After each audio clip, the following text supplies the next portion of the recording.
40 साल के लिए वो बिजली अब इन्होंने फैसला किया है कि वो राजस्थान भेजेंगे। हमारे हैं बिजली।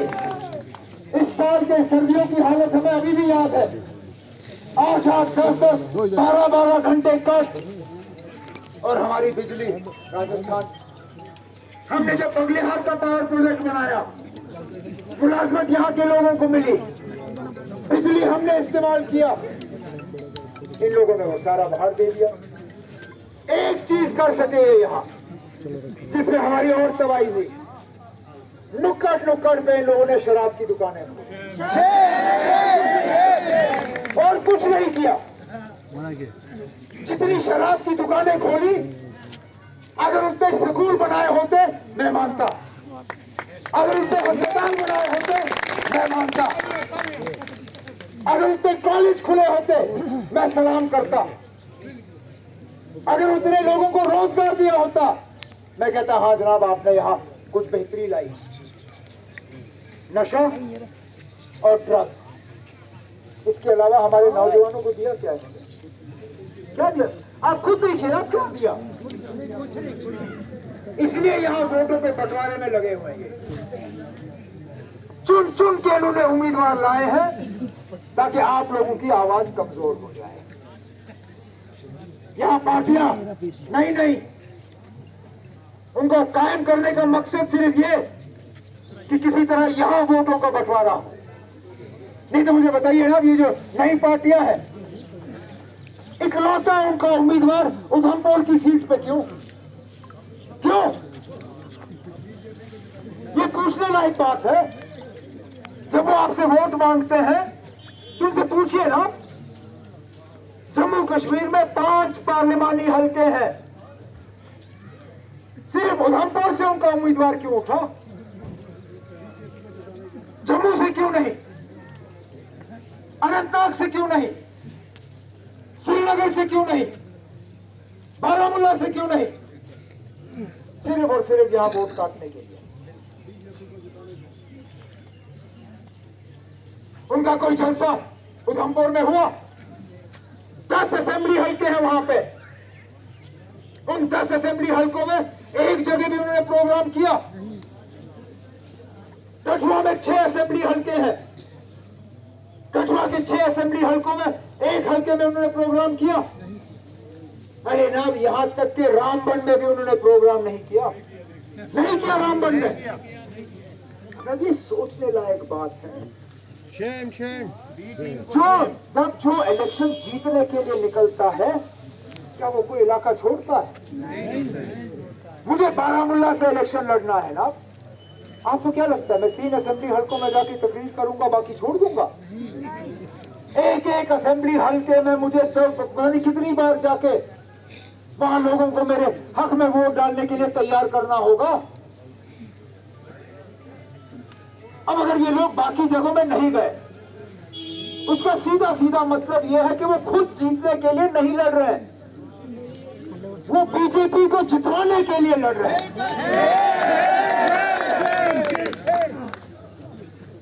तो क्यों कर रहे हैं हम अपनी आवाज कमजोर? क्योंकि ये आज का फैसला सिर्फ एक दिन का नहीं है।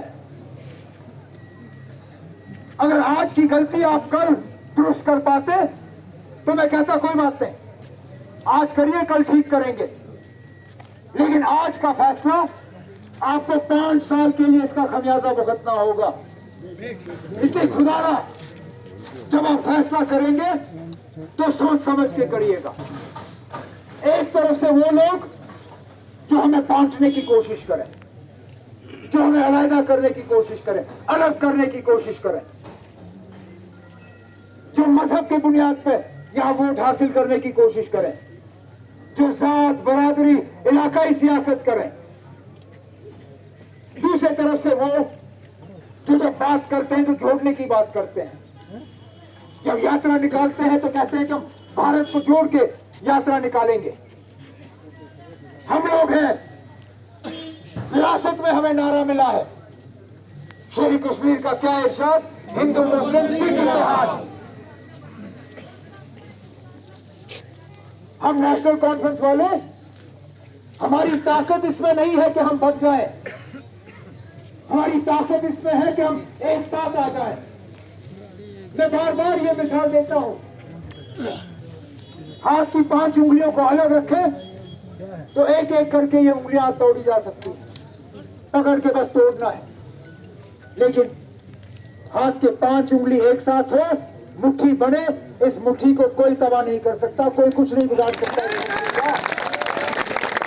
और ये बीजेपी वाले हैं जो इस मुट्ठी को पसंद नहीं करते, वो चाहते कि एक एक करके हमारी उंगलियां अलग हो, कोई हिंदू, कोई मुसलमान, कोई कश्मीरी, कोई जम्मू का, कोई गुजर, कोई पहाड़ी अलग हो जाए, तो एक एक करके ये हमें तोड़ देंगे। हमें उस बात की इजाजत नहीं देनी है। इसलिए मैं आज अपना कैंपेन छोड़ के आया हूं। आसान नहीं है ना अब अपना कैंपेन छोड़ना इन हालात में, जबकि दिल्ली का पूरा दबाव हमें हराने पे लगा हुआ है। 2 दिन नहीं हुए मेरे मैंडेट का ऐलान हुआ, लेकिन मैं पहुंचा यहां इंडिया ब्लॉक के उम्मीदवार के लिए वोट मांगने के लिए, क्योंकि मैं जानता हूं खुदा ना खास्ता अगर ये लोग यहां से दोबारा कामयाब हो गए और 5 साल आपके जाया हो जाएंगे ना। इनके पास और कुछ दिखाने के लिए होता नहीं है, अब इलेक्शन की बात करते हैं।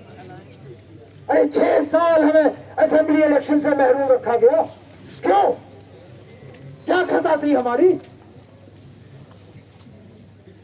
हमारी असेंबली 2018 में रद्द हुई, आज 2024 है।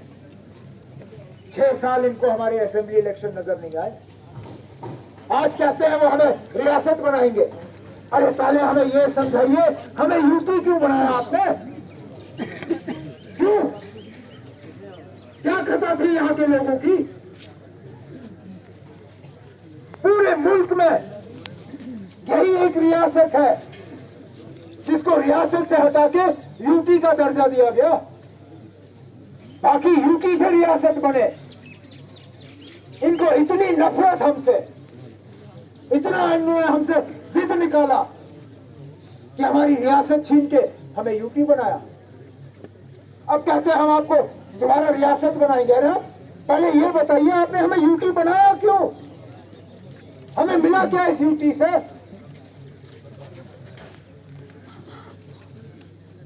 इसलिए खुदारा जो भी मौसम हो, 19 तारीख को जैसे भी हालात हो, बर्फ हो, बारिश हो, तूफान हो, कुछ भी हो, हमने सुबह सवेरे निकल के अपने पोलिंग बूथ के तरफ जाना है। मेरे जो साथी हल का झंडा थामे हुए हैं, इस इलेक्शन में आपको हल का निशान नजर नहीं आएगा, लेकिन यह समझ लीजिए जहां चौथा बटन है, चौथे बटन के पास हाथ का निशान है। इस इलेक्शन में हाथ और हल दोनों एक ही है। आप यही बटन दबाइए।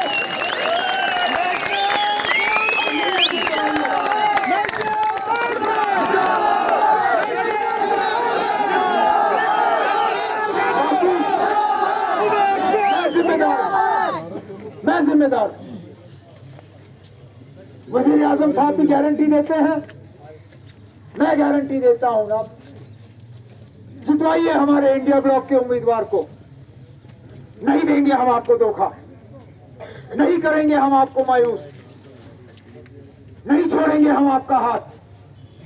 दिन रात मेहनत करके अगले 5 साल हम आपके हवाले कर देंगे, ताकि दोबारा एक खुशहाल जम्मू कश्मीर, एक अमन और प्यार से भरा हुआ जम्मू कश्मीर, एक तरक्की करती हुई जम्मू कश्मीर, एक खुशहाल जम्मू कश्मीर, वैसा जम्मू कश्मीर जिसमें नौजवान हक से जो है रोजगार हासिल करे और जम्मू कश्मीर की तरक्की में अपना हाथ बटाए, वो जम्मू कश्मीर हम आपके हवाले कर सकेंगे।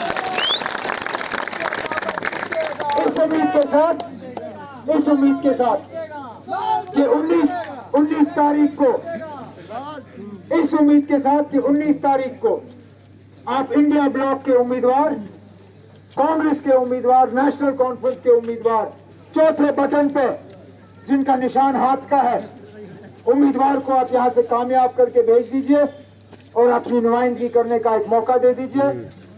इसी बात पे मैं अपनी तकरीर खत्म करता हूं, क्योंकि ये सेमीफाइनल है। फाइनल का भी ऐलान हो चुका है। अगस्त सितंबर में दोबारा इलेक्शन होने हैं। उससे पहले हमारी और मुलाकातें होंगी और बातें होंगी इंशाल्लाह। उस वक्त हम यहाँ से अभी भी कामयाब होके जाएंगे, उस वक्त भी कामयाबी की उम्मीद रखेंगे। लेकिन आज इसी बात पर अपनी तकरीर खत्म करते हुए कि दोबारा हमें जल्द मुलाकात का मौका हासिल होगा। बहुत बहुत शुक्रिया। अस्सलाम वालेकुम और आदाब।